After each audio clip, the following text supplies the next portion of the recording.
ஞாபகம் இருக்கா? ஸ்கூல் ஆரம்பிக்கிறதுக்கு முன்னாடி வந்தோம். உங்களுக்குலாம் பேக் வாங்கி தரேன்னு சொல்லிட்டு போனோம்னா யாரெல்லாம் ஸ்கூல் போறீங்களா? யார் ரொம்ப நல்லா படிக்கிறது? எல்லாமே நல்லா படிக்கிறது. எல்லாமே நல்லா படிக்கிறீங்களா? யார் சிக்ஸ் யார் படிக்கிறா? ஆறாவது யாருமா? 9th ஸ்டூடெண்ட்லாம் 3 பேர் மட்டும். 3 பேர்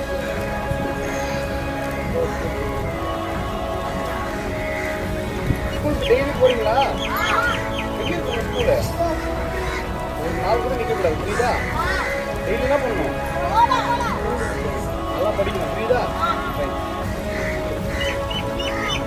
எல்லாருக்கும் ஸ்கூல் பேக்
புரியுதா? இதை தாண்டி ஒரு நாளாக வரணும்னா அதுக்கு என்ன பண்ணணும்? அடிப்படையானது பசங்களுக்கு கல்வி தான் கொடுக்கணும்.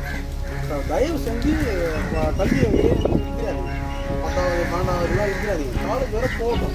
காலேஜ் வேற போயிட்டா அவனோட வாழ்க்கை என்ன பண்ணுவான்? அவனே தேடிக்கும். இவங்ககிட்ட இருந்து தனியாக வேற இடத்துக்கு போய் அவன் வாழ ஆரம்பிப்பான். அவனோட சமுதாய நிலையை மாறும்.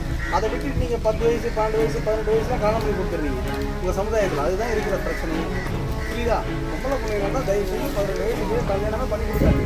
ஒரே ஒரு டிகிரி முடிக்கிறவங்க அந்த குழந்தை வாழ வேண்டும். டிகிரி முடிக்கிறவங்க வாழ வேண்டும். அரசாங்கம் நல்லா செலவு பண்ணுதா? அரசு பஸ்ஸில் எல்லாம் ஃப்ரீ தான் நம்ம போகிறது எல்லாமே. ஓகேவா? கவர்மெண்ட் ஸ்கூலு நமக்கு இலவசமாக எதுக்காக இருக்குது? இது மாதிரி ஏழை குழந்தைங்க படிக்கிறது தான் கவர்மெண்ட் ஸ்கூல் கட்டி வச்சுருக்கு. மதிய உணவு திட்டம் இருக்குது, காலை உணவு திட்டம் இருக்குது. இவ்வளோ எதுக்கு பண்ணுறாங்க? நீங்கள் சாப்பாடு மட்டும் அடிப்படை தேவையாக வச்சு சாப்பாடு இல்லைன்னு சொல்லிட்டு ஒரு குழந்தை என்ன பண்ணுறாங்க? ஸ்கூலுக்கு வர முடியும், காலேஜ் வர முடியும் கூட என்ன பண்ணுறாங்க?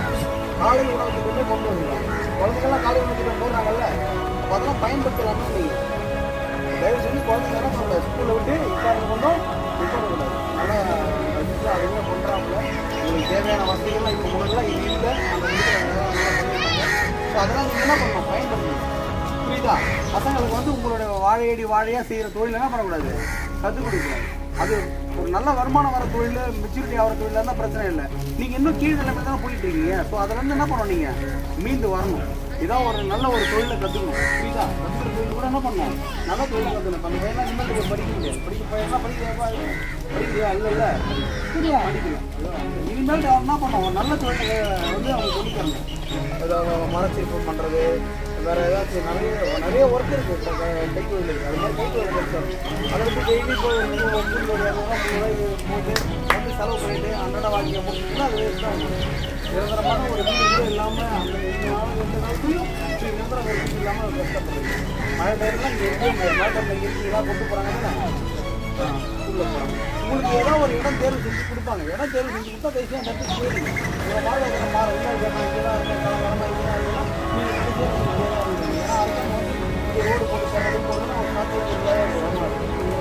அதெல்லாம் வந்து குழந்தைங்க நல்லா தான் படிக்கிறாங்க. யாரும் இது வந்து குழந்தைங்களுக்கு வந்து பழம் அந்த மாதிரிலாம் கல்யாணம் பண்ணி வச்சு இதுதான் கொஞ்சம் தான் நீங்கள் மாறலாம். அதே போல் நீங்கள் குடிக்க ஆரம்பிச்சுன்னா உன் பிள்ளையும் குடிக்கும். அம்மா குடிக்க ஆரம்பிச்சா குழந்தையும் குடிக்கும். நீங்கள் குடிக்கிறதுன்னு அவாய்ட் பண்ணணும். நீங்கள் குடிச்சு உடம்பு கேட்டுட்டு சின்ன வயசுல விட்டு ஏதாவது ஒன்று போயிடுச்சுன்னா அவங்க அதோட எதுக்கு என்ன பண்ணுவாங்க, மறுபடியும் கேள்வி பண்ணிக்கலாம். அது போய் அப்புறம் ஏதாவது ஒரு இடத்த போய் குடி வலிங்கன்னா செஞ்சு கஷ்டப்படும். புரியுதுங்களா? அதனால் தயவுசெய்து உங்களை மாற்றம்னா பிள்ளைங்களாவது படிக்க வைக்கணும். நீங்கள் வந்து குடிக்கணும். உங்களுக்கு பற்றி தெரியும், பட் இருந்தாலும் கொஞ்சம் அவாய்ட் பண்ணுறதுக்கு பாருங்கள். புரியுதா?